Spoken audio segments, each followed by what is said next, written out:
Why was everyone laughing at her?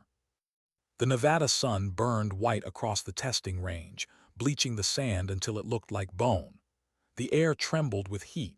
13 flags hung limp along the perimeter fence, 13 symbols of 13 failures. They didn't wave, didn't move, didn't even pretend there was wind left to carry them. The Army's pride sagged with them.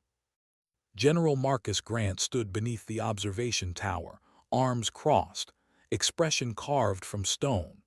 He'd watched the best operators in the country miss the same target again and again, a steel plate sitting 4,000 meters downrange, taunting them from the horizon. It should have been routine. For the best, at least one hit was expected, but nothing about the Nevada air that day was routine. The heat played tricks with the scopes, the wind changed its mind every few seconds, and what should have been science became something closer to witchcraft. By the time the 13th sniper missed, the laughter had curdled into embarrassment. Reporters stopped taking photos. Spotters lowered binoculars. Even the brass looked away. The general's voice broke the silence. "Anyone left who hasn't missed yet?" No one answered. No one even wanted to. And then from the corner of the observation tent, a voice, soft, almost apologetic, spoke. "May I try, sir?" Every head turned. She stood at the edge of the crowd, small, quiet, almost invisible. Gray coverall, contractor badge, a clipboard hugged to her chest. Not one of them had noticed her all morning. To most of the men here, she wasn't even background noise, just part of the scenery. But she'd spoken, and in that moment silence spread like shock. A lieutenant snorted. "What, the tech support wants to shoot too?" Laughter erupted again, crueler this time. "Maybe civilians shoot straighter than soldiers today," someone yelled. She didn't react, just smiled faintly, then looked back down at her clipboard. General Grant's eyes narrowed. Something in her expression, calm, not nervous, assured, not arrogant, caught his attention. He stepped closer. "Name?" "Elena Carter, civilian contractor, sir, meteorological support." "Any snipers left?" someone muttered under their breath. Grant ignored them. "You think you can read this wind better than my men?" Elena looked up at him. Her eyes were gray, unreadable. "No, sir, I think I can listen longer." The general studied her for a long moment, as though trying to remember where he'd seen that kind of steadiness before. Then he said quietly, "You ever shoot before, Ms. Carter?" "Yes, sir." "What branch?" "Marines." Grant's eyebrow lifted. "Why'd you leave?" Elena's gaze flicked toward the horizon where the air shimmered with heat. "Because some targets," she said softly, "aren't worth hitting." The general didn't know what that meant, but the way she said it made him stop asking questions. He turned to the range officer. "Give her a rifle." The laughter started again immediately, disbelieving, mocking. Soldiers exchanged grins. A Navy SEAL muttered, "This'll be good." But Grant didn't laugh. He wanted to see what that calm really meant. Elena set her clipboard down gently on the table, as if setting aside the last piece of her civilian disguise. She picked up the rifle, a Barrett MRAD, matte black, heavy, built for precision at distances most people couldn't even imagine. Her fingers ran across the metal, not with curiosity but with recognition. The weapon remembered her too. A young specialist stepped forward. "Ma'am, I'll spot for you." She shook her head. "Thank you, but I work alone." She knelt in the sand. The movement was fluid, automatic muscle memory waking from a long sleep. She adjusted the stock, settled the bipod, checked the chamber, her motions deliberate, graceful. No wasted effort. No hesitation. Around her, soldiers smirked and whispered. One said, "She's shaking already." They were wrong. It wasn't fear. It was memory.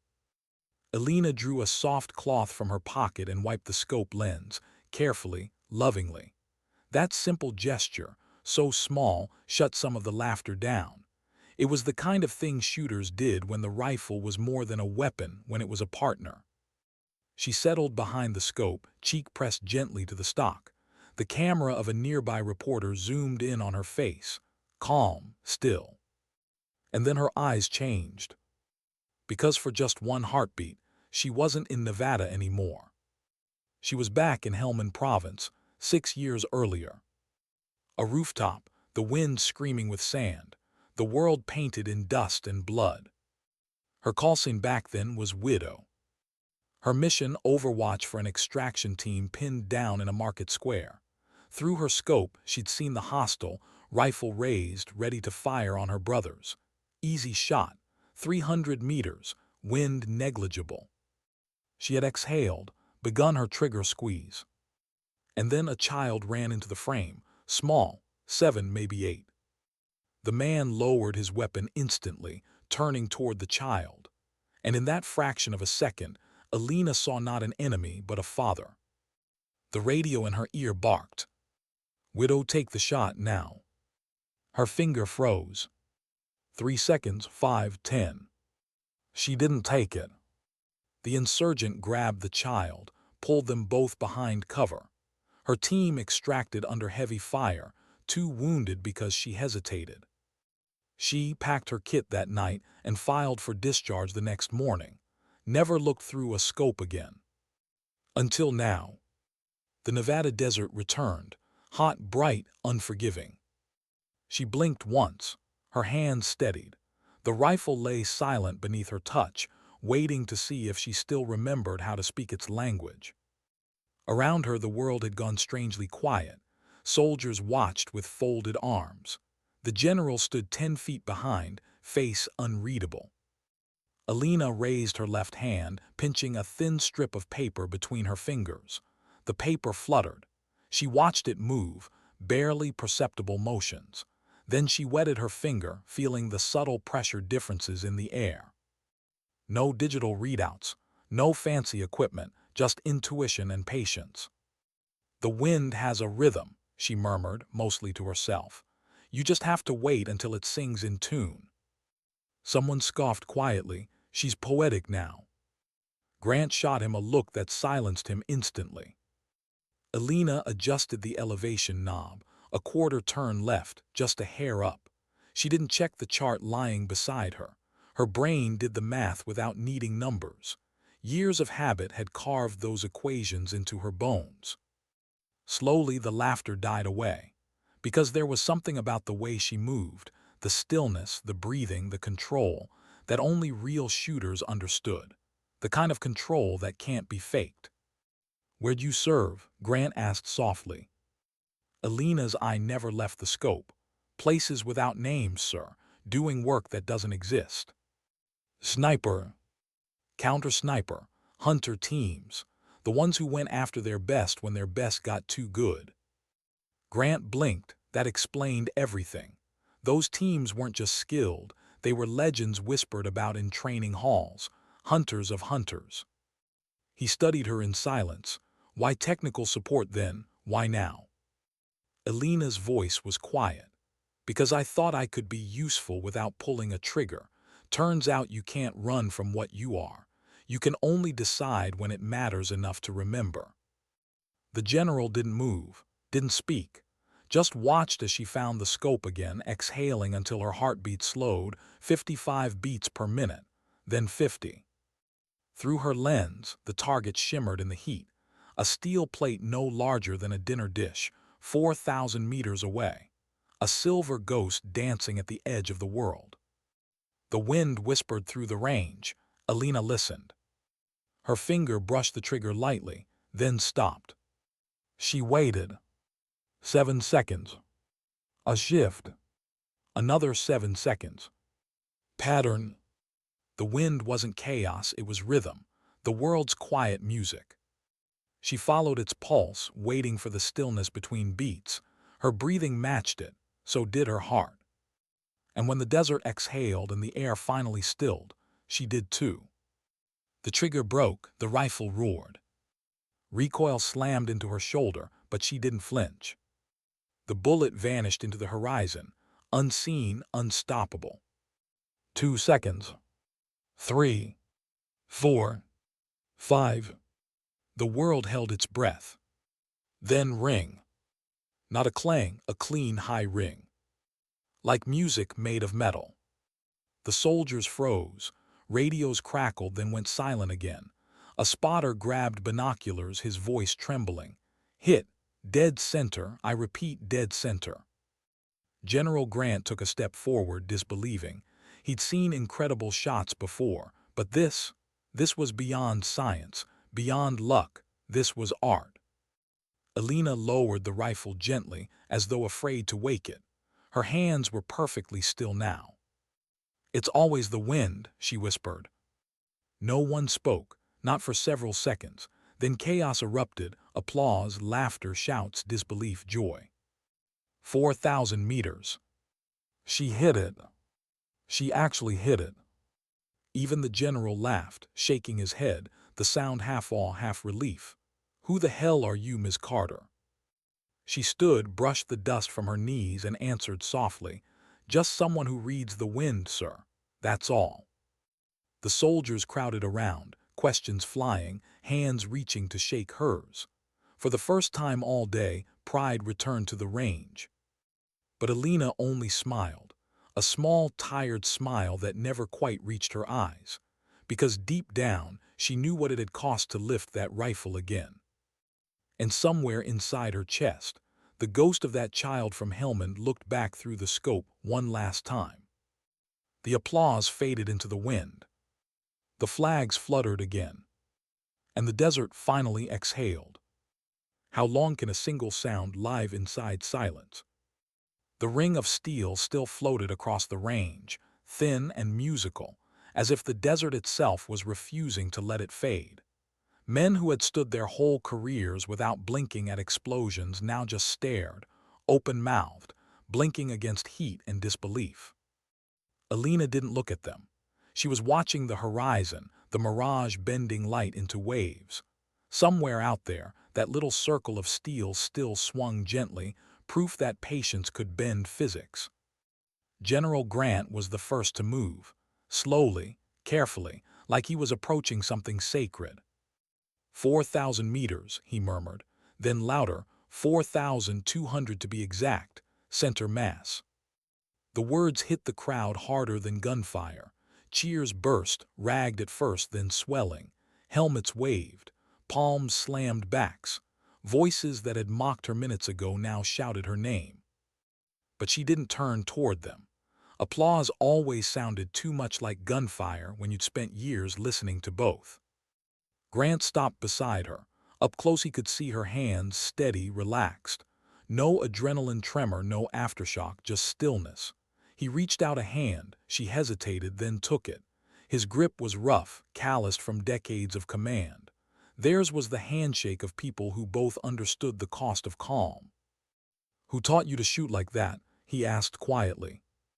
Alina's smile was small, almost private. "The wind." Grant chuckled, low and weary. "I'll be damned if I've ever seen the wind teach anyone that." He let go, turned to the others. "Check the target. I want confirmation, pictures, measurements, everything. No excuses, no delay."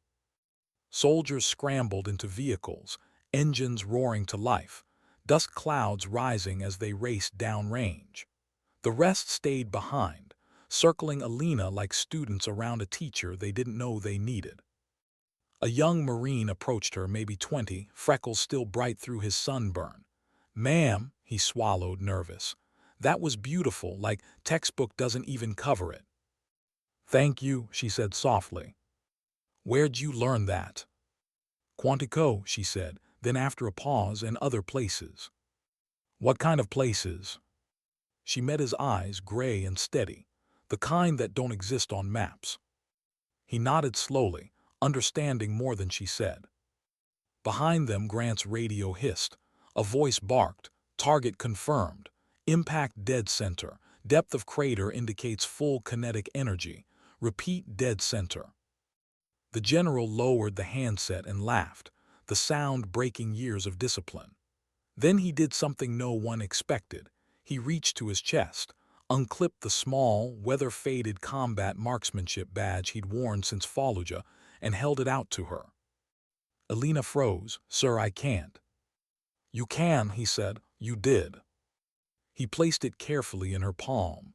That shot wasn't just skill, it was honor, and I think the army forgot what that looked like until now. The applause came again, louder this time. Some clapped with pride, some with shame. Every man who had missed that target knew what it meant to be reminded of humility by someone they'd underestimated. Alina closed her fingers around the badge. It felt heavy, not from metal but from memory. "Sometimes, sir," she whispered, "the rifle doesn't matter. The training doesn't matter. What matters is whether you're willing to wait for the right moment instead of forcing it." Grant nodded, maybe so. For a while they just stood there, the sun sliding west, shadows growing longer, applause fading into the hum of engines returning from the desert. When the recovery team arrived, they held up the steel plate like a trophy. The crater in the center caught the dying sunlight and glowed like a small sun. Grant faced his soldiers. 13 of our best missed today," he said, voice carrying through the dust. "But 13 misses don't define us, they prepare us. Every failure is practice for the moment when missing isn't an option." He gestured toward Alina. "This woman reminded us of something we forgot. Sometimes the quietest person in the room is the most dangerous. Sometimes the one nobody notices is the one who changes everything." The soldiers stood still, some nodding, some unable to meet her eyes. Alina simply tucked the badge into her pocket and murmured, "Thank you, sir, for letting me remember what I tried to forget." When the crowd began to disperse, she turned away, walking toward the equipment tent. Behind her, the general's voice trailed off into laughter, orders, chatter. Normal life resuming, as if miracles should tidy themselves up once they're done. But miracles always leave echoes. That night the desert was quiet again. Too quiet. Alina sat alone in her small rental apartment just outside base, the kind the military gave to temporary contractors. White walls, beige carpet, furniture that looked allergic to comfort. Her duffel bag sat open by the door, half-packed, as if she never really believed she'd stay. She boiled water, poured it over a tea bag, watched the steam climb and fade. Every little sound, the kettle click, the wind against the window, seemed magnified. The rifle's roar was gone, but its vibration still hummed through her bones. She tried to relax, but her body had learned too long ago that quiet usually came before trouble. Finally, she opened the closet. Behind a stack of folded uniforms sat a small wooden box. She hesitated, then pulled it down and set it on the table. Inside lay medals wrapped in cloth, citations she'd never displayed, a folded flag from a ceremony she hadn't stayed to finish. And beneath them all, a letter, unfinished, ink faded with time. She unfolded it carefully. "To the girl I saved that day. I want you to know I didn't hesitate because I was weak. I hesitated because I saw my own daughter in your face, even though I don't have one, even though I was trained not to see faces at all. I hope you lived. I hope you grew up somewhere far from this noise. Someone told me once that mercy is a kind of bullet too, it just takes longer to reach its target." She stopped reading, her throat tightened. She'd written that 6 years ago, the night before she left Helmand. Never sent it, never even knew if the child survived, but every word still burned. A knock at the door made her flinch. She folded the letter quickly, hid the box, and peered through the peephole. General Grant. Out of uniform this time. Jeans, plain shirt, hands in pockets, looking more grandfather than general. She opened the door. "Sir. Can we talk?" She stepped aside. He entered, glancing around the Spartan room. "You travel light," he said. "I don't plan on staying. When's your contract end?" "Next week. And after that?" "Another base, another job where nobody asks questions." He sat on the edge of the couch, elbows on knees. "Alina, why did you really quit the Corps?" She crossed her arms, leaning against the counter. "I told you, some targets aren't worth hitting." "That's not an answer." Silence stretched. Outside, a helicopter thumped across the horizon. Finally, she said, because sometimes hitting the target means losing your soul. Grant looked up slowly. What happened? She told him not all the details, just enough. The rooftop, the child, the order she didn't follow, the wounds that followed after. When she finished, the room was so quiet she could hear the second hand on the clock. Command said I made the wrong call, she whispered. Said I'd lost my edge, said I was unreliable. Maybe they were right. Grant shook his head. No, you made the human call, there's a difference. Then why does it still hurt? Because you're not broken, he said softly. If it didn't hurt, you'd be someone else entirely, someone they wanted you to be. Her eyes filled before she could stop them. She turned away, wiping hard at her face. What happens now? Now, he leaned back. Now you decide whether you're done hiding behind contracts. You reminded a lot of people what real composure looks like today, including me. I don't know if I can go back. You already did, he said simply. The second you picked up that rifle, you came back. The question is, do you trust yourself enough to stay? The kettle clicked again behind her, long since forgotten. Steam had faded, leaving only silence and the steady hum of base lights outside the window. Grant stood, heading for the door. At the threshold, he turned. For what it's worth, that shot will be talked about for decades, but that's not what impressed me. What then? The patience before it. Anyone can pull a trigger. Not many can wait until the world lines up with their conscience. He left without waiting for a reply. Hours later, Alina sat at the table again, the letter open in front of her, the badge beside it. The desert wind whispered through the cracks of the old window frame. It sounded almost like breathing. She picked up the badge, turned it over in her palm, felt the worn edges against her skin. Then she folded the letter, placed both items back into the box, and whispered to no one. Maybe patience was the point all along. Outside, the wind shifted direction, brushing against the window in small, rhythmic gusts, 7 seconds apart. The same pattern she'd felt at the range. She closed her eyes and smiled faintly. Because the wind was still speaking, and she was still listening. What happens when the past refuses to stay buried? 3 days after the impossible shot, the Nevada base had already moved on, at least on the surface. New drills, fresh recruits.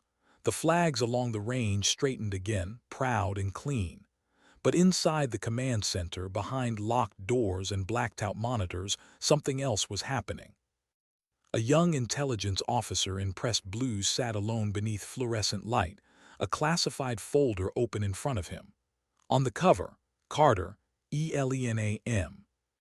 Stamped in red, confidential for internal review only. He flipped the first page. A photograph clipped to the top corner stared back, Alina in desert fatigues, face shadowed beneath a boonie cap, eyes sharp and distant. A ghost of someone the army thought was gone. The officer skimmed the lines beneath.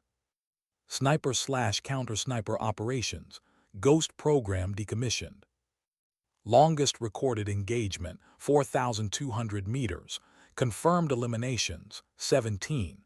Mission success rate, 100%. Reason for discharge. Operator judgment superseded direct orders during active engagement. He frowned. Judgment superseded direct orders, the polite way to say she hesitated. A voice spoke from across the room. You've heard about the Nevada test. He looked up. A senior analyst stood by the doorway, coffee in one hand, fatigue in the other. Yes, sir, I saw the footage. She hit 4,000 meters clean. No spotter, no calculator. The analyst stepped closer. And 13 professionals missed before her. You know what that means? The young officer shrugged. Luck. The analyst smiled thinly. Luck doesn't hold its breath for 7 seconds. We're reopening her file. Somewhere miles away, Alina Carter didn't know she was being studied again. She stood on a ridgeline overlooking the desert, wind tugging at her hair. She wasn't supposed to be here. The range was closed for testing, but something kept drawing her back. The silence, the wind, the memory of that sound, the clean, ringing note of proof. For 6 years she'd hidden in small jobs that kept her close to the military but far from its heart. Technical roles, weather analysis, range coordination. Work that let her feel useful without feeling dangerous. But ever since she'd touched that rifle, the quiet had grown heavy again, like holding her breath without realizing it. She closed her eyes, listening. The wind's rhythm was still there, same cycle, 7 seconds. She could almost time it by her pulse. Then footsteps behind her. "Still reading the wind, Miss Carter." She turned. Grant, not in uniform again. Jeans, jacket, same calm authority that made even silence sound like an order. "I thought you'd gone back to Washington," she said. He shook his head. "I did, but I came back." "Why?" "Because some people in Washington can't stop talking about you." Her stomach tightened. "Talking about me or testing me?" "Both," he admitted. "Your file been reopened." Elena turned back to the horizon, jaw tightening. "Of course it has. They're saying it's just review procedure, but I know better." The ghost program's name came up. She laughed softly without humor. "That program's dead." "Not dead," he said. "Dormant like you." The wind rose, carrying the faint scent of sand and oil. It smelled like old battlefields. Grant stepped closer. "You could ignore them, walk away again. Nobody would blame you." "I've been walking away for 6 years," she said quietly. "All it did was make me slower at pretending I wasn't listening."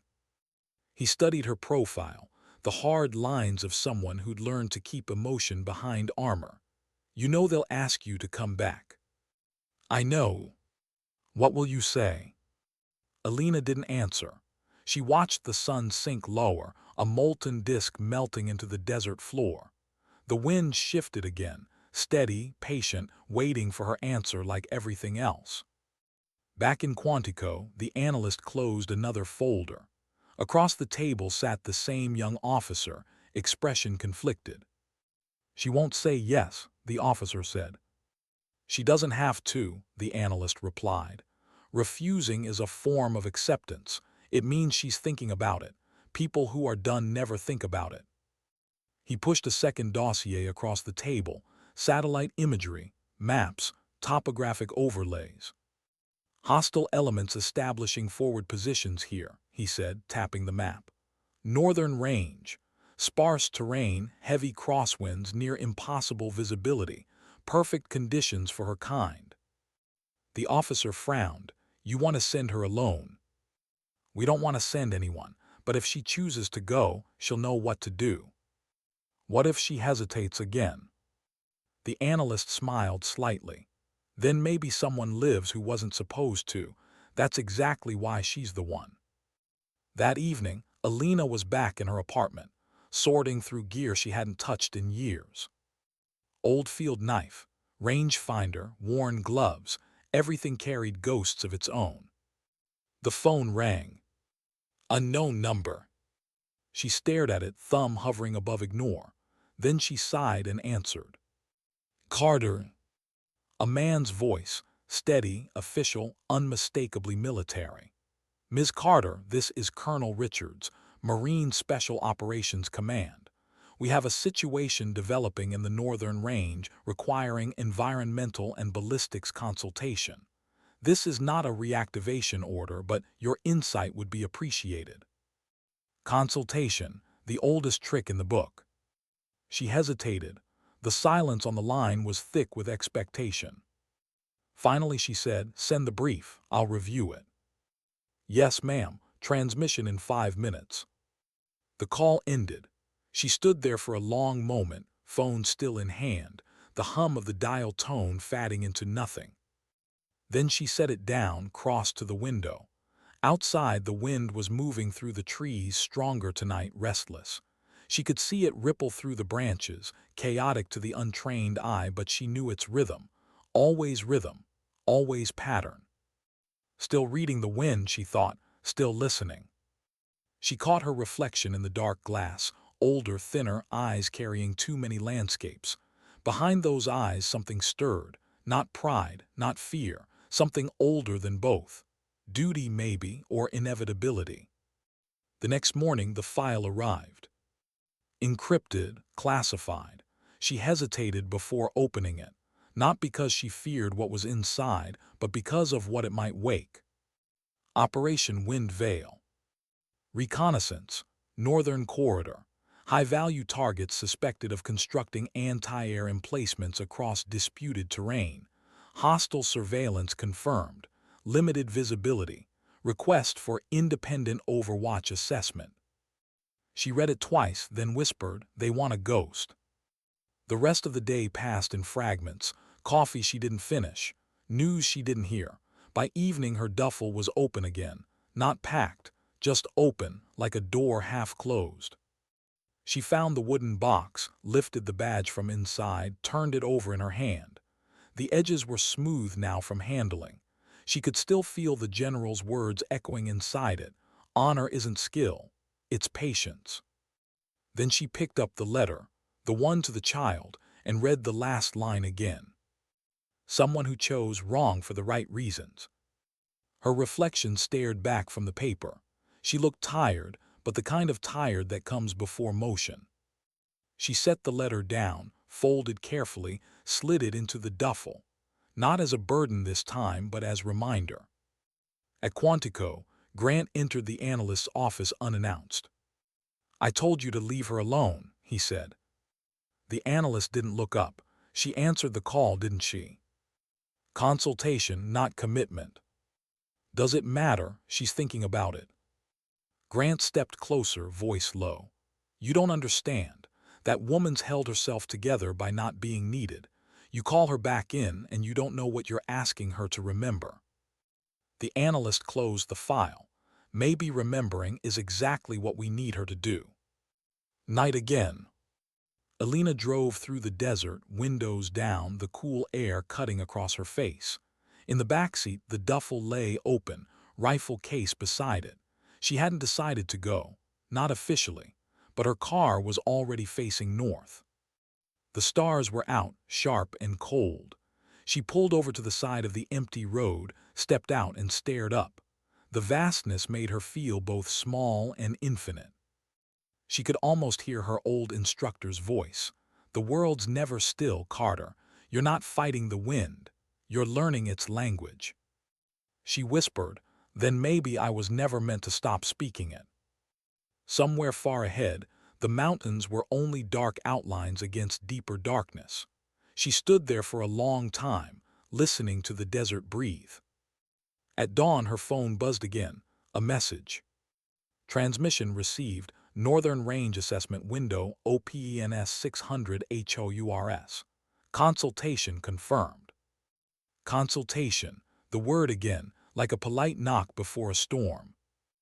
Alina exhaled, slid behind the wheel and started the engine. Dust rose behind the car as she drove toward the horizon. She didn't know if this was the beginning of something or the continuation of everything. Maybe both. The sun climbed, painting the desert in gold. The wind picked up, shifting through its 7-second rhythm, welcoming her back like an old comrade. And somewhere in the distance, a voice from memory whispered through the hum of the tires. "Ghosts don't brag, they just never miss. How do you return to a world you promised yourself you never see again?" The Northern Range looked nothing like Nevada. It wasn't golden, it wasn't beautiful. It was raw, stone and shale and bitter wind slicing across ridgelines that never stopped whispering. The sky hung low and heavy, gray with storm clouds that refused to break. Alina parked her vehicle at the base checkpoint. The guard checked her ID twice, eyes flicking from the badge to her face, unsure what to make of a civilian with military clearance and no unit insignia. "Consultant," he asked. "For now," she said. He waved her through. The compound was small temporary housing, one comms tent, a half-frozen range stretching into the fog. The kind of place that wasn't supposed to exist on maps. Soldiers moved like ghosts between prefab shelters, their uniforms colorless under the overcast light. Nobody smiled here. Nobody wasted words. When she stepped out of the vehicle, the cold hit her immediately. Dry, sharp, biting. She pulled her jacket tighter, but it wasn't the wind that chilled her, it was the smell. Gun oil, diesel, burned powder. The same scent she'd carried home from Afghanistan, the one that clung to everything she owned for years. A man emerged from the operations tent, tall, shoulders squared with the kind of stiffness that came from years of posture before generals. Colonel Richards. She recognized his voice from the call. "Ms. Carter," he greeted, extending a hand. "Appreciate you making the trip." "Still not sure I said yes," she replied, shaking it anyway. He smiled faintly. "You came, that's close enough." Inside the tent, the air was warmer but heavy with tension. A map was spread across the central table, topographic lines cutting through valleys and peaks. Pins marked red zones. Circles marked probable coordinates. Richards gestured. "Satellite confirms multiple hostile positions across this corridor, anti-air constructs, concealed tunnels, possible long-range nests. We need Overwatch data before any team moves in." Alina studied the layout. "You've got wind speeds at 18 knots, shifting southwest every 4 minutes. That terrain's a nightmare for stability." "That's why you're here." She gave a small, skeptical smile. "Consultation, right?" He looked up. "You can call it that if it helps." Something in his tone made her look at him closer. His face gave nothing away, but she recognized the hesitation, the kind people wore when they were asking for more than they had permission to say. She turned back to the map. "What do you really need, Colonel?" He hesitated. "We need eyes out there, someone who can move unseen, someone who knows how to disappear and still see everything." "So you want a ghost," she said flatly. He didn't answer, didn't have to. Later that afternoon, she stood at the firing line again, this time alone. The sky had cleared slightly, sun bleeding through the clouds like pale fire. She lay prone in the snow-dusted dirt, assembling her weapon from the case. Piece by piece, bolt, barrel, optics, suppressor. Every movement deliberate, measured. Reconnecting with something she thought she'd buried. The rifle fit her shoulder like memory. Her fingers found every groove, every screw, every tiny imperfection that made it hers. She sighted downrange. No target yet, just horizon and haze. She let the scope drift over the landscape, the jagged stone, the sparse pines, the far ridges. The kind of place where sound traveled in echoes and mistakes traveled faster. Behind her, Richards watched silently. When she finally lowered the weapon, he said, "You move like someone who never left." "Maybe I just never stopped dreaming I hadn't," she said. He studied her profile. "You know, some of my men think you're a myth. Most myths are people who stayed quiet long enough to be misremembered." He almost smiled. "You're going to fit right in." Alina shook her head. "I'm not here to fit in." "Then why are you here?" She looked back down the scope again. "Because the wind still talks, and I'm tired of pretending I don't hear it." Night came early in the mountains. The base lights flickered like stars swallowed by fog. Alina sat alone in the mess tent, nursing a cup of bitter coffee, listening to the low murmur of soldiers around her. Every table carried its own story, men and women too young to sound that old, laughter too forced to be joy. She sat at tables like that once. She knew the difference between noise and comfort. A young corporal approached hesitantly. "Ma'am, are you really the one who made the 4,000-meter shot?" She didn't look up. "Depends who's asking." He grinned nervously. "Everyone asking." She gave him a polite smile. "Then let them ask." He hesitated, then said, "They're saying you were part of something special, off book." "That what they're saying now?" "Yes, ma'am, ghost program." Alina took a slow sip of coffee. "You shouldn't believe everything you hear. Some ghosts prefer it that way." He nodded quickly, embarrassed, and left her alone. The moment he was gone, her smile faded. The name still carried weight: Ghost. The team that hunted the best enemy snipers across foreign soil. The team that officially never existed. And she had been the one who never missed. She set the mug down and rubbed her hands over her face. She could feel the fatigue creeping back, not the kind that sleep fixed, the kind that came from knowing too much. Outside, the wind howled through the camp, rattling metal siding. It sounded almost alive. Almost like it was calling her by name. 2 days later, Dawn arrived in bruised colors. The operation briefing was short. Richards handed her a tablet, thermal maps, satellite overlays, coordinates. She'd already memorized most of it. "You'll have one partner," he said. "Recon Sergeant Malik O'Connor, local specialist, knows the terrain." Elena frowned. "I work alone." "You don't on this one. Orders." "Orders," she repeated softly. "That word never brought me luck." Richards met her eyes. "Neither has disobedience." That drew a flicker of a smile from her. "Touché." O'Connor arrived minutes later, mid-30s, tall, quiet. His uniform was dusted with frost, eyes sharp but kind. He gave her a respectful nod. "Ma'am." "Don't call me that," she said. "Yes, ma'am." She sighed. "We're going to get along great." They moved out before sunrise. The wind bit hard, dragging through the valleys like a living thing. Snow hissed across the rocks, blurring visibility. Elena moved with quiet efficiency, step matching breath, breath matching rhythm. O'Connor followed her lead without complaint. When they reached the observation ridge, she dropped to her stomach and scanned the valley through her scope. It was beautiful in a brutal way, a world carved from silence and patience. "There," she said, pointing. "See that shimmer by the ridge? Not wind, heat displacement, exhaust maybe."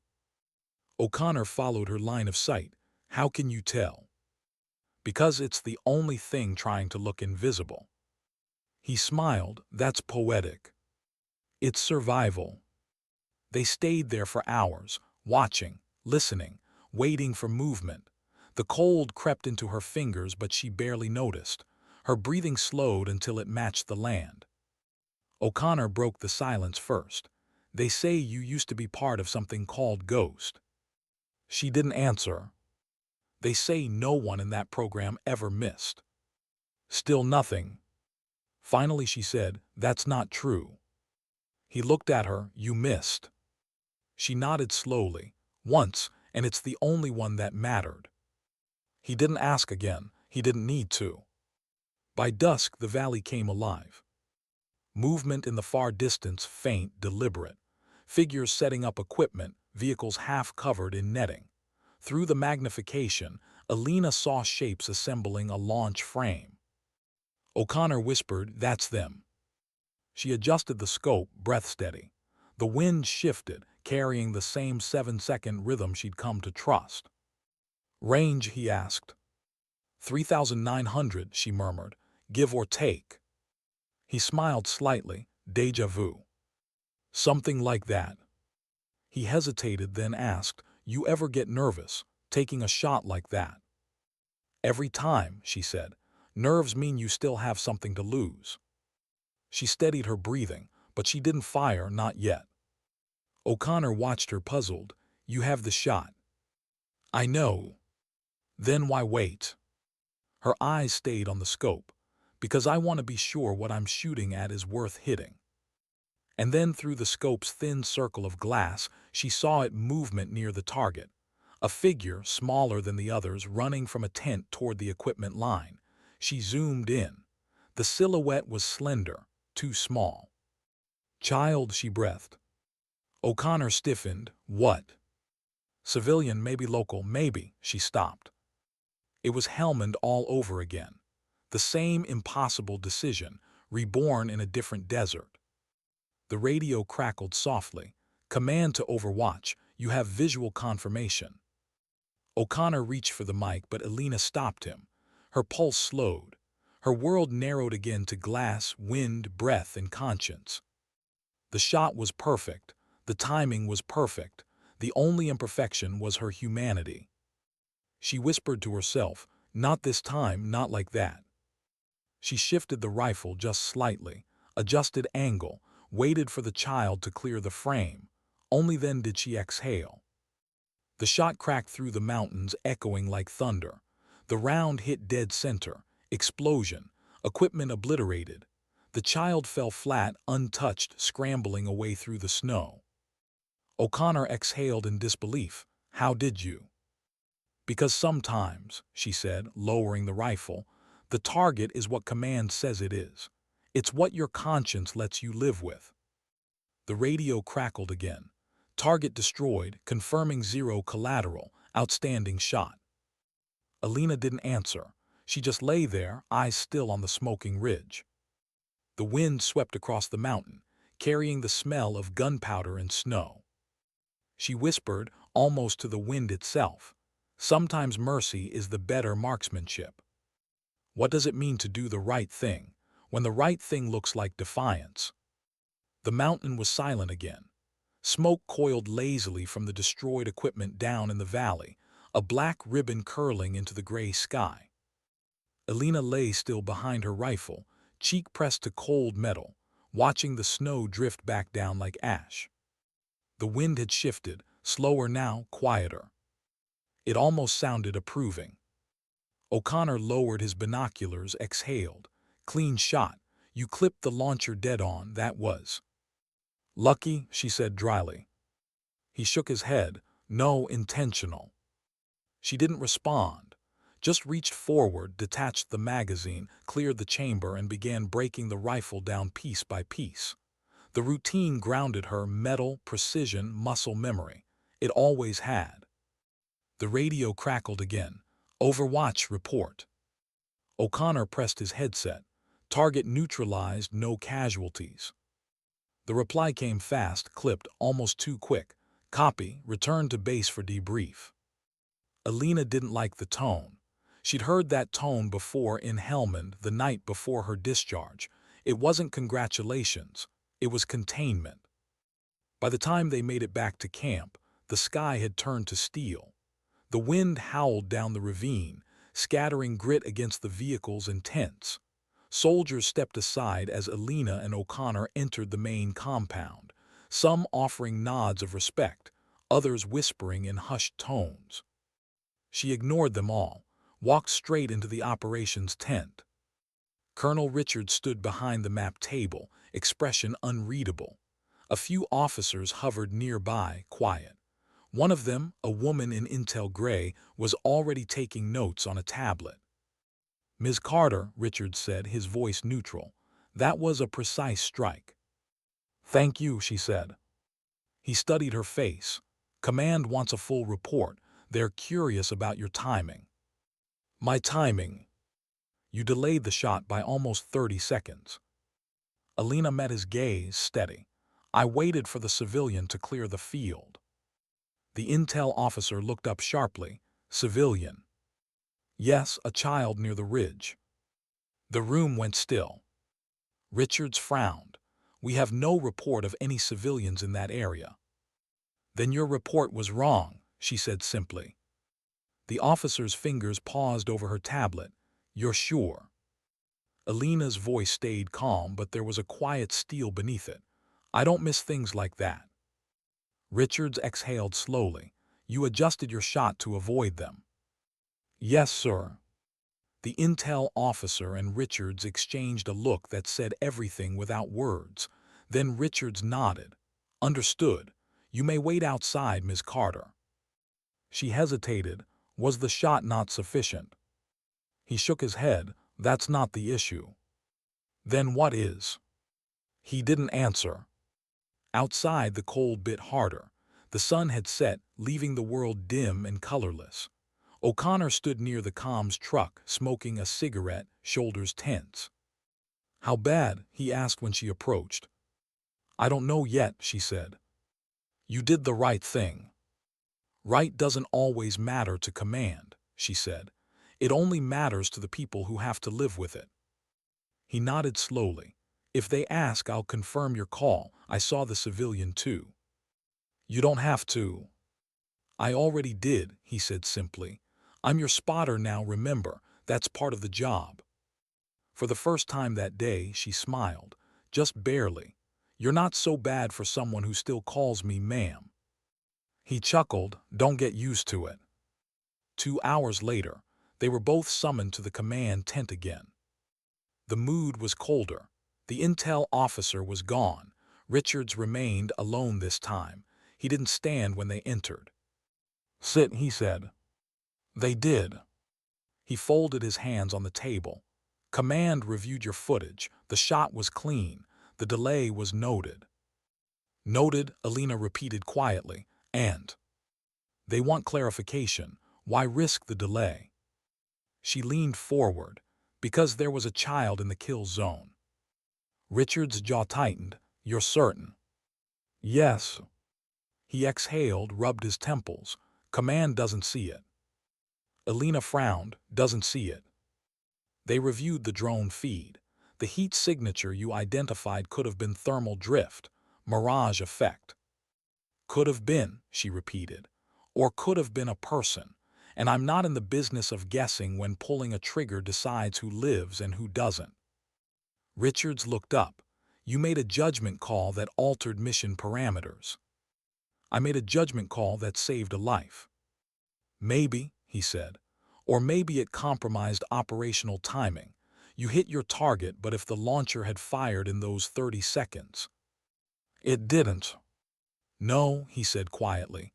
Because you were right, but right doesn't protect you from paperwork. She leaned back, silent.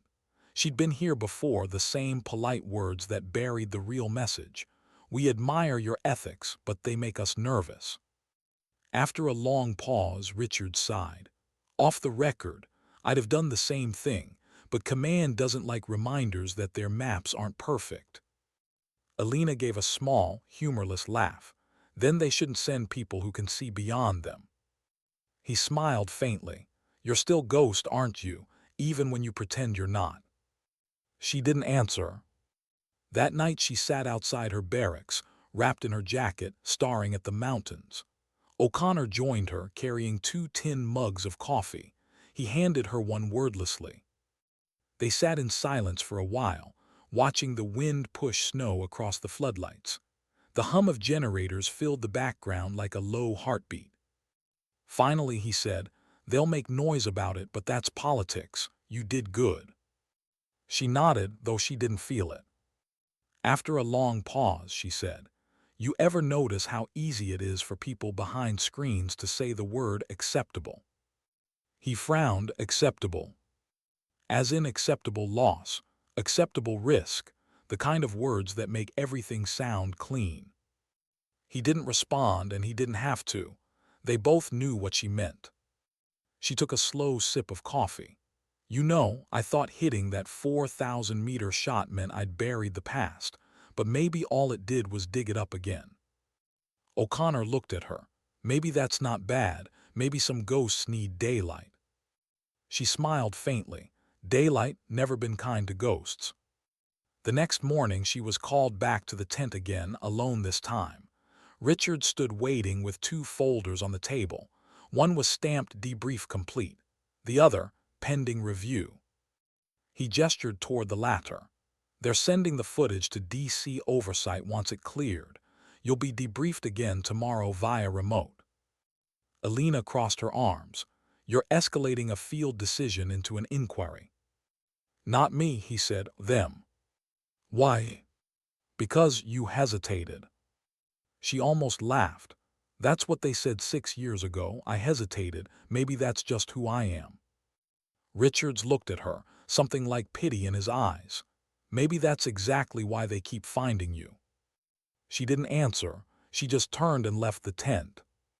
That night she walked the perimeter alone. The cold was sharper now, the air thinner. She could see her breath in front of her like smoke from a gun barrel. The stars were faint but steady. Somewhere behind her, the camp generators hummed, the same low mechanical heartbeat as every base before this one. She kept walking, following the fence line until she reached the edge of the ridge where the mountain dropped away into the valley. Below, the wreckage still smoldered faintly, orange against the snow. A perfect shot, perfect destruction. And still her chest felt heavy. She whispered to the wind, "You never tell me what's right, do you? You just move." The wind didn't answer. It never did. It only shifted slightly, brushing her hair across her face like an unseen hand. Somewhere far away, a radio crackled. The night swallowed the sound again. Back in Quantico, the analyst who'd reopened her file closed his laptop. The footage from the operation played silently on the monitor beside him. The shot, the delay, the explosion. He watched it twice. Then he rewound it again, pausing at the blurred shape near the ridge, the one Alina had seen. He leaned closer, adjusted filters. The shape resolved just enough to reveal a faint outline, small, human. He stared at it for a long moment, then whispered to himself, she was right. He reached for his phone, dialed. "Sir, it's confirmed. Civilian present in strike zone." Carter adjusted intentionally, saved a life. A pause on the other end, then a sigh, "And command still wants it framed as a misjudgment. They're saying the footage is inconclusive." The analyst's jaw tightened, "So the truth gets buried again." "Same as always," the voice said. "You know how this works." The line went dead. The analyst looked back at the frozen image on the screen, a blur of white and gray and movement, then closed the laptop quietly. Back on the mountain, Alina stood at the ridge until her fingers went numb. Then she whispered, "You can bury the truth, but the wind always remembers." She turned and walked back toward camp, footprints filling slowly with drifting snow. Above her, the wind carried that faint 7-second rhythm again, pulsing like a heartbeat through the valley. The same rhythm that had followed her since Nevada, since Helmand, since the day she stopped being a soldier and started being something else. A ghost. But this time, a ghost that refused to stay silent. How do you defend a truth no one wants to believe? The next morning came gray and brittle, the kind of light that makes everything look temporary. Alina sat in the comms room, headset on, the faint static hum of an encrypted call filling the air. The screen in front of her flickered once, then stabilized, a secure link to Washington. 3 faces appeared on screen, a panel of men and women in uniform, their names blurred by rank and protocol.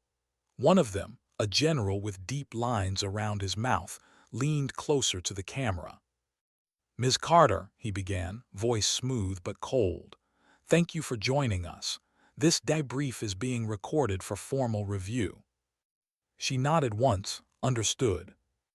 "To begin," another officer said, "we'd like you to walk us through your decision-making process during Operation Wind Veil, timestamped 1423 hours." She inhaled slowly. Target confirmed. Wind speed fluctuating at 19 knots. Visual confirmation of equipment setup. I observed a secondary movement, smaller, irregular near the launcher, human-shaped. I delayed my shot until I could confirm clearance. "Why delay?" the general asked. "Because I believed it was a civilian." The general's expression didn't change. Believed or confirmed. She met his eyes through the screen. Believed, and belief was enough. Murmurs rippled through the room beyond the screen. One of the panelists leaned toward his microphone. "You're aware that your delay could have compromised the mission?" "Yes," she said evenly, "and I accepted that risk." "So you disobeyed a standing directive to prioritize target elimination." "I exercised judgment," she corrected, "the same judgment I was trained for." The general's tone hardened. "Judgment is subjective, orders are not." She smiled faintly, "And yet here we are discussing mine." Silence, the kind that's heavier than shouting. Finally, the general said, "Ms. Carter, this isn't about punishment. It's about protocol. The footage doesn't clearly support your claim of a civilian." "It doesn't clearly refute it either," she said. Which leaves us in ambiguity, another officer interjected. And ambiguity kills soldiers. Alina's eyes softened, but her voice didn't waver. So does blind obedience. The words landed like a gunshot in a quiet room. The general leaned back. We'll include your statement in the record. Pending final review, your consultancy contract remains suspended. You are not to engage in further field operations until authorized. Is that clear? Crystal. He gave a curt nod, dismissed. The screen went black. The silence that followed was deafening. Outside the tent, the air was brittle with frost. Alina took a long breath, exhaled steam into the morning. O'Connor was waiting, leaning against a truck, watching her carefully. How bad? He asked. They don't want truth, she said. They want clean paperwork. He frowned. They suspended you. Temporarily. Temporarily means permanently, unless they need you again. She half smiled. You catch on quick. He studied her for a moment. You look calm. She shrugged. Calm is easier than angry. Anger doesn't change anything. He tilted his head.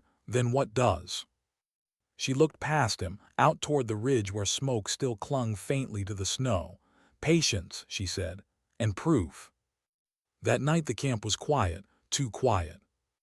Alina couldn't sleep. She sat by the small window in her quarters, laptop open, scrolling through encrypted logs of her shot, ballistic data, temperature drift, wind pattern recordings. Numbers, pure truth. Numbers never lied, but people could. Something bothered her, the thermal feed. She'd seen that child clear as daylight through her scope, but in the official footage the shape was gone, removed, edited. Her fingers hovered over the keyboard. She knew how these systems worked, how command could sanitize visuals before they reached oversight, how truth could be erased frame by frame. She'd done it herself once long ago, for missions that never existed. She whispered to the empty room, so that's how you're going to play it. She began typing commands, bypassing encryption layers, digging through archived data. She shouldn't have access anymore, but the system still recognized her credentials. Ghost had clearance that didn't expire, not really. At 300 she found it. A secondary video file, time-stamped 5 minutes before the official feed began. She opened it. Their movement, small, human, the child visible and real, running near the ridge. Frame by frame, she watched as the visual abruptly cut to black, replaced by a cleaner version of the same feed. Sanitized. Her stomach tightened. They deleted it. Except they hadn't deleted everything. Metadata still lingered, enough to prove someone tampered with the record. She saved it, encrypted it again, stored a copy in an external drive. The door behind her creaked open. O'Connor's voice, "You're not sleeping either." She didn't turn. "You should go." He stepped closer. "You found something, didn't you?" She hesitated. Proof, enough to show they buried the truth. He studied her, then said quietly, "You know what that means, right? You just became a liability." "I've been one for years," she said. "This time maybe for the right reasons." By morning, the mood at the base had shifted.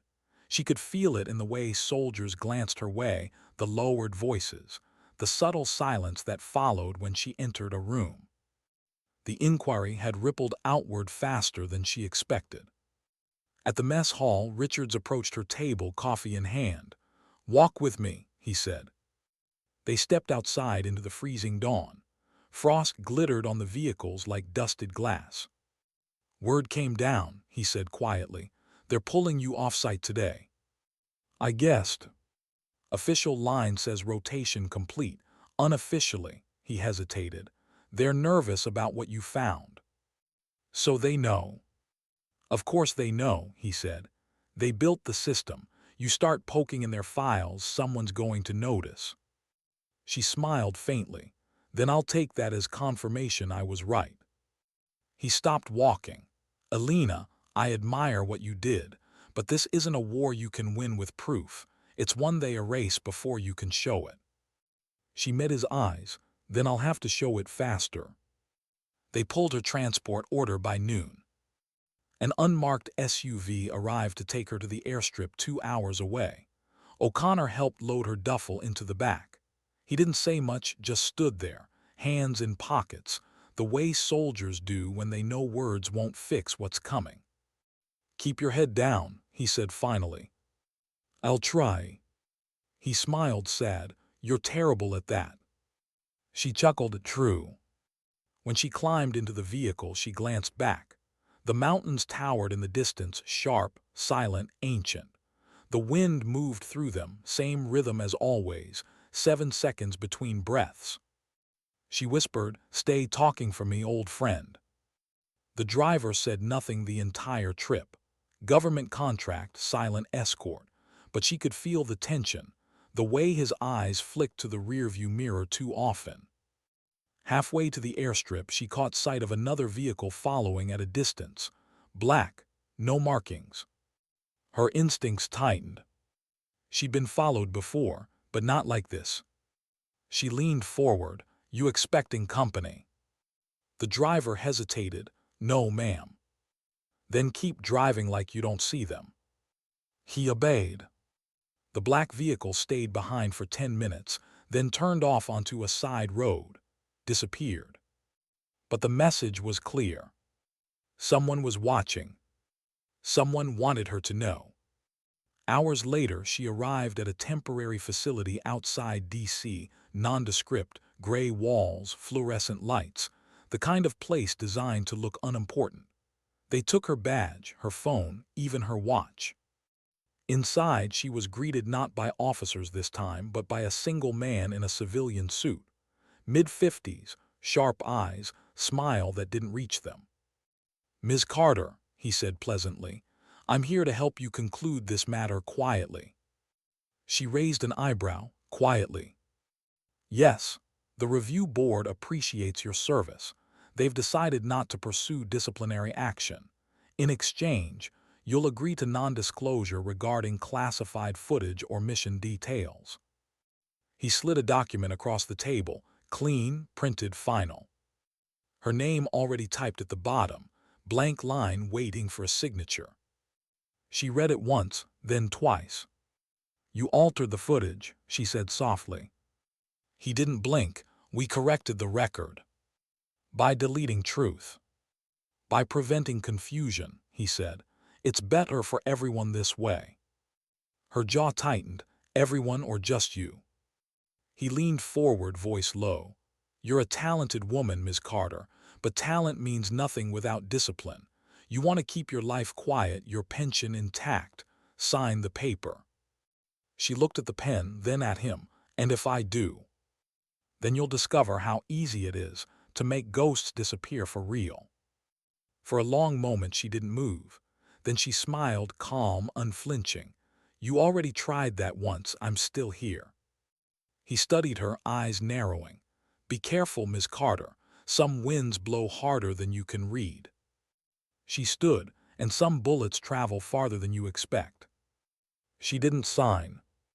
Outside, the D.C. air felt heavy, humid, so different from the desert. But the wind still moved, whispering between buildings like it carried messages across worlds. She walked down the steps, coat tight around her, duffel slung over one shoulder. The city noise swallowed her, engines, horns, chatter. But underneath it all, she could still hear it. That rhythm. 7 seconds. Her rhythm. She whispered to herself. They can bury the truth in silence, but they can't bury the sound of it. And somewhere behind her, in an office she would never enter again, a man stared at the unsigned document on the table and the empty chair she'd left behind. What do you do when silence becomes a weapon? Washington was gray that week, endless drizzle, reflections of light on wet pavement. Alina walked through it unnoticed, just another face in the crowd. Civilians hurried past with umbrellas and coffee cups, unaware that one of the most precise shooters in military history walked among them like a shadow. She rented a small apartment on the outskirts of Arlington, sparse, safe, temporary. The kind of place that didn't keep memories. But she did. Every night she heard the shot again, the echo rolling through mountains, the child running clear, the silence afterward. It wasn't regret this time. It was proof. Proof they didn't want seen. Her laptop sat open on the table, the encrypted drive connected, its small light pulsing like a heartbeat. On it, the hidden footage she'd recovered, the one command had erased.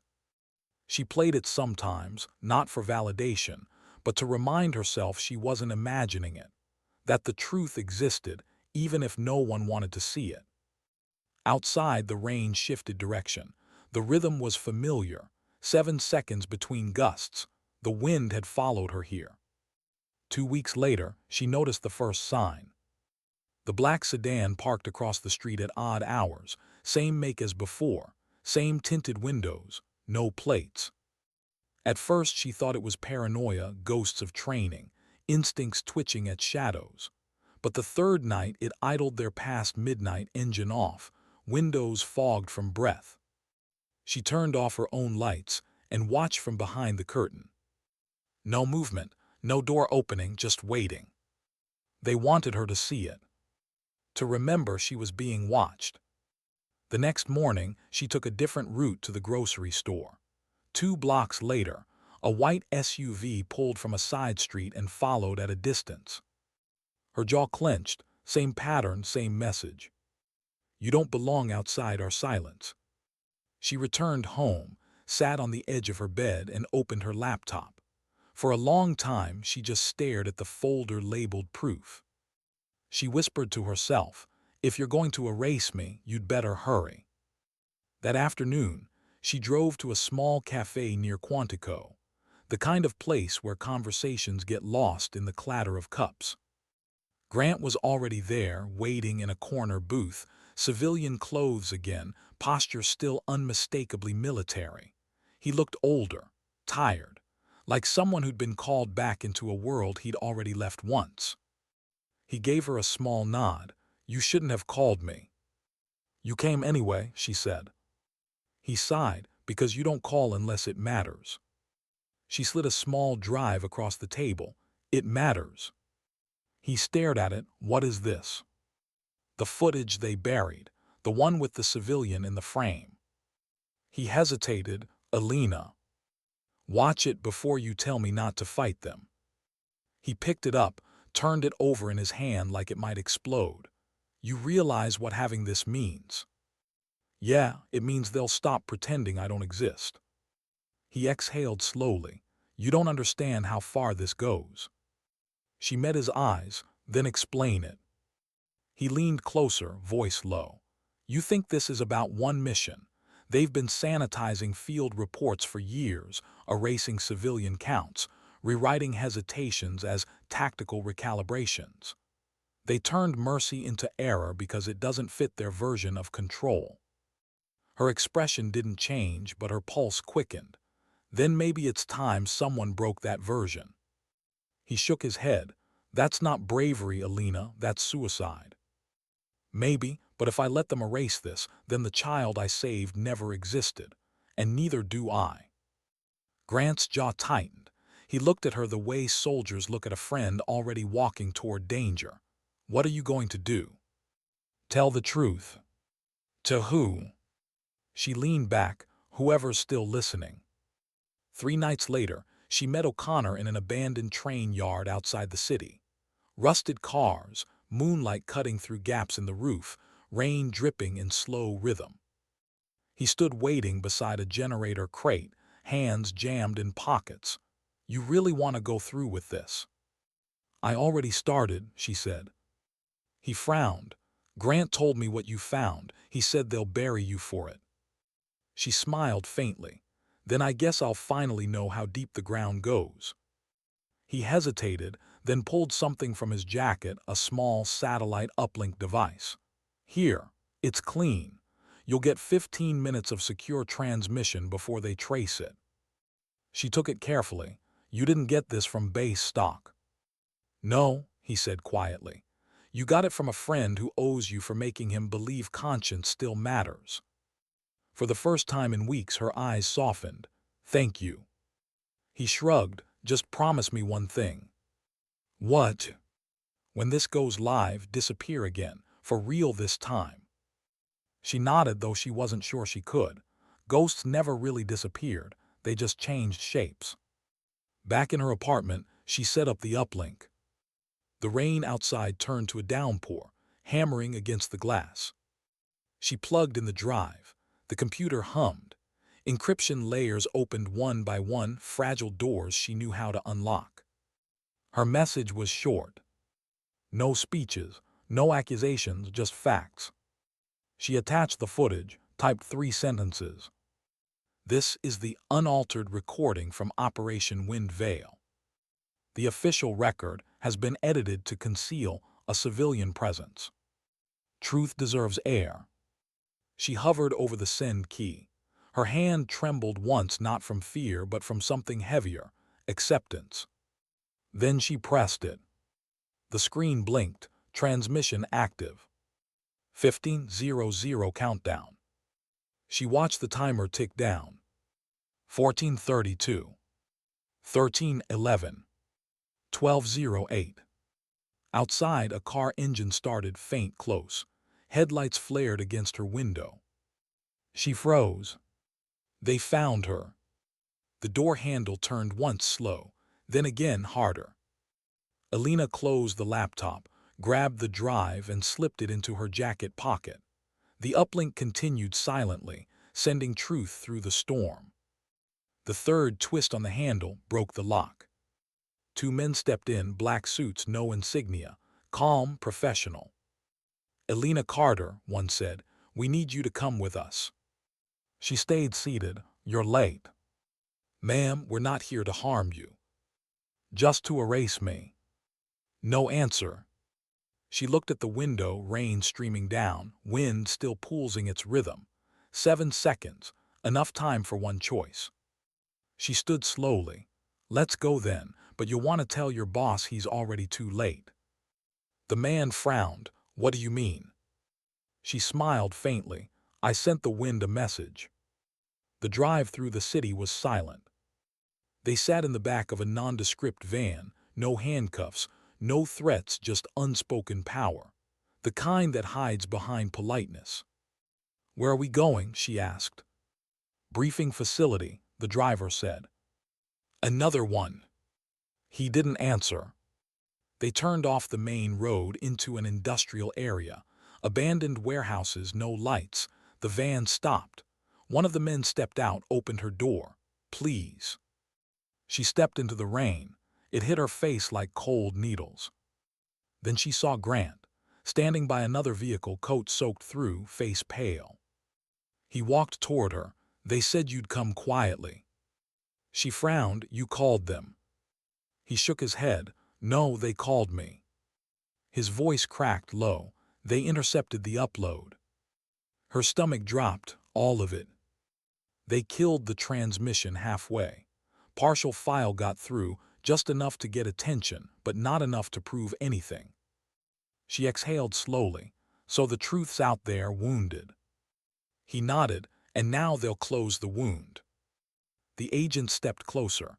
Grant lowered his voice. "They're going to relocate you, somewhere quiet, no charges, no prison, just gone." She smiled sadly. "Ghost protocol." He nodded. "The kind that doesn't come back." For a moment the only sound was the rain. Then she said softly, "Don't let them write this ending." He frowned. "What do you mean?" "Tell them what you saw, the child, the truth. Even if no one listens, say it anyway." Grant's throat worked. "They'll strip my clearance. They can take everything but your voice." The agent cleared his throat. "We need to move." Grant looked at her one last time. "Where they're taking you, there's no wind." She smiled faintly. "Then maybe it's time I learned to make my own." They led her toward the van. But before she climbed in, she turned her head toward the open sky, gray, endless, and alive with movement. She whispered something the rain carried away. 7 seconds later, thunder answered.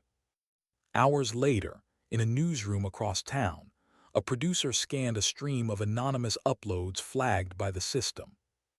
Among the chaos, spam, rumors, false leads, one clip stood out.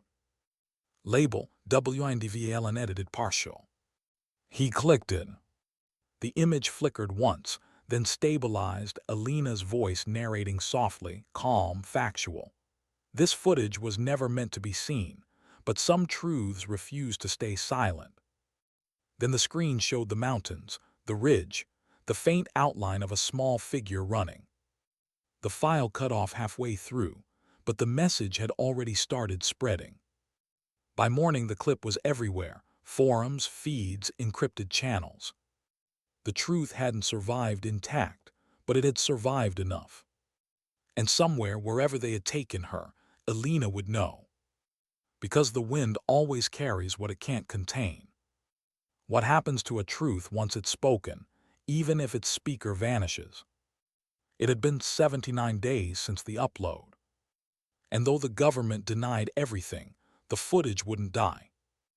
At first, it appeared on obscure veteran forums, a few seconds of grainy video, a voice speaking calmly over the sound of wind. Then someone mirrored it, then another. Then a journalist caught it in a feed dump at 3 in the morning, replayed it on air for 12 seconds before the broadcast malfunctioned. But by then, the storm had already started. They called it the wind veil leak. A fragment of truth buried under layers of silence, now scattering like sand through cracks they could no longer seal. No one knew where it came from. No one knew who the woman in the audio was. But somewhere deep in the noise, people began whispering a name. Ghost. O'Connor heard about it first from an old contact in logistics. He was back at Quantico, filling out reports, half retired, half forgotten. The message was short: you see the footage.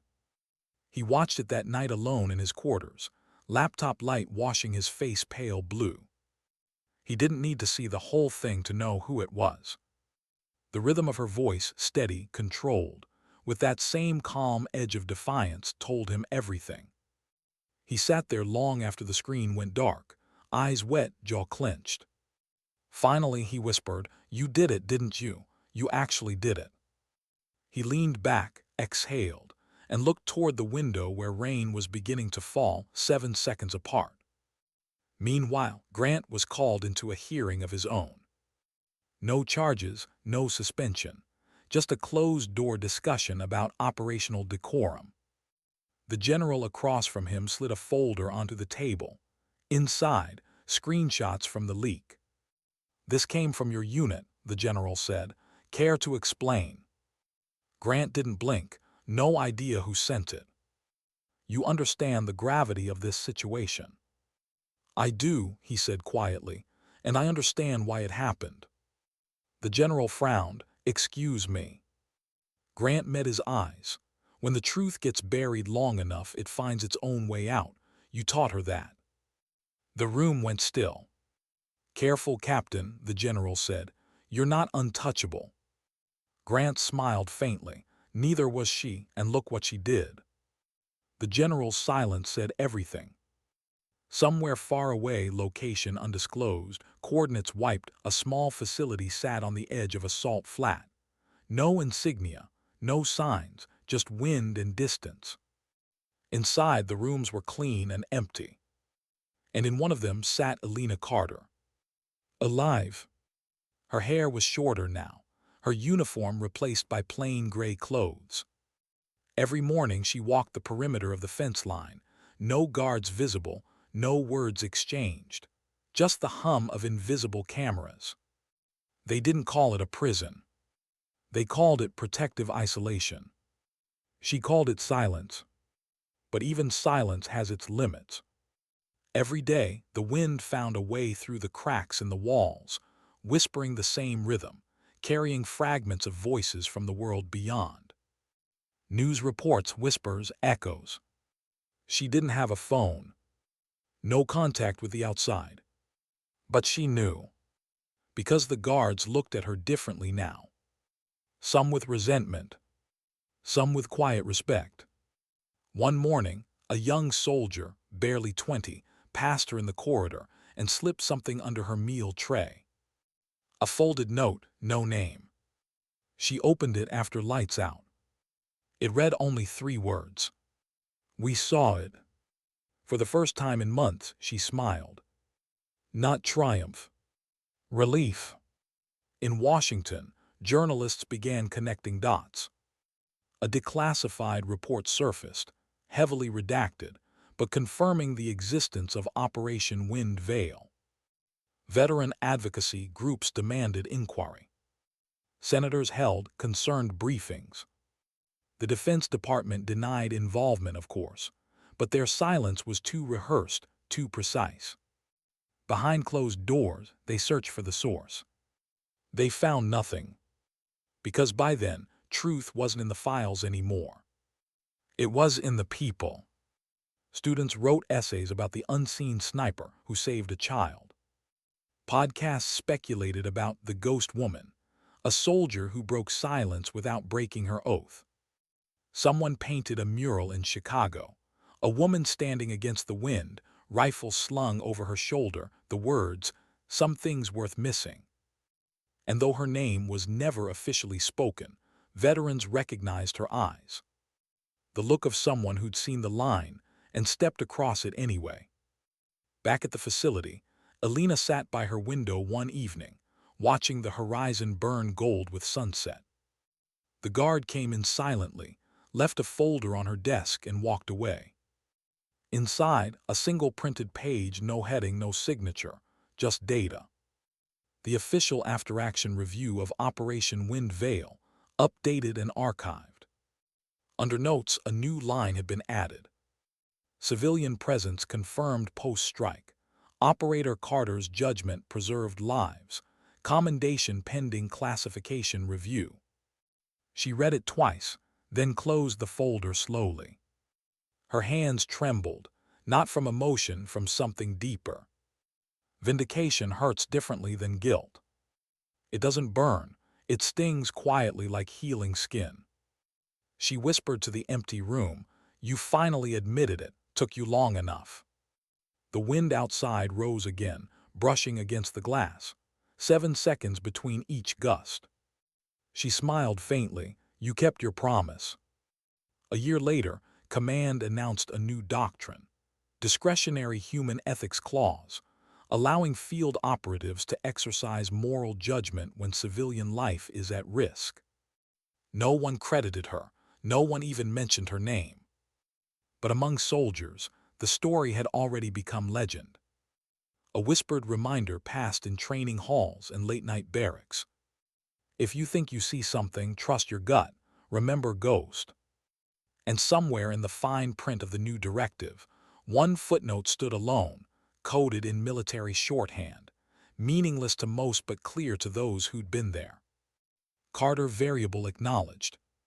Years passed. The war changed faces. Technology replaced instinct. But some stories never faded. In a small veterans museum in Virginia, a display case held a long-range rifle with a brass plaque beneath it. Anonymous operator, 4000M confirmed. Northern range, undisclosed year. Precision saves more than targets. People passed by without knowing the full story. But the curator, an old man with a quiet grin and a limp from another war, made sure the rifle was always clean, the glass always spotless. If anyone asked, he'd just say, "Wind carried that one back home." One evening, O'Connor visited the museum after hours. He stood before that case for a long time, hand resting on the glass. "She'd hate this," he murmured. "She never wanted to be remembered." The curator beside him nodded. "Funny thing about heroes, they don't get a vote." O'Connor smiled sadly. "No, they don't." As he turned to leave, he noticed something carved faintly into the rifle's wooden stock, initials so small they'd gone unnoticed. He leaned closer. "I see." He exhaled through a shaky laugh. "You clever ghost." Somewhere far beyond the walls of the museum, on a stretch of salt flat where the wind still howled like memory, a woman walked toward the horizon. No fences now. No watchers. No silence heavy enough to hold her. Her hair whipped in the wind. Her eyes reflected the sun like water on glass. Each step left a faint mark in the white dust, prints that vanished almost as soon as they formed. She paused, turned once to face the sky. Then she raised her hand, not in salute, not in farewell, but in stillness. The wind answered. 7 seconds. A rhythm that never forgot her. She closed her eyes, let the sound wash through her, and smiled. Not because she'd won. Not because she'd been proven right. But because the truth had outlived her silence. The camera would pull back here, wide, endless shot of the salt plain stretching to the horizon. The wind roaring softly under a single final line of narration. Sometimes dignity doesn't speak. It simply acts. And when it does, the whole world listens, even through the noise.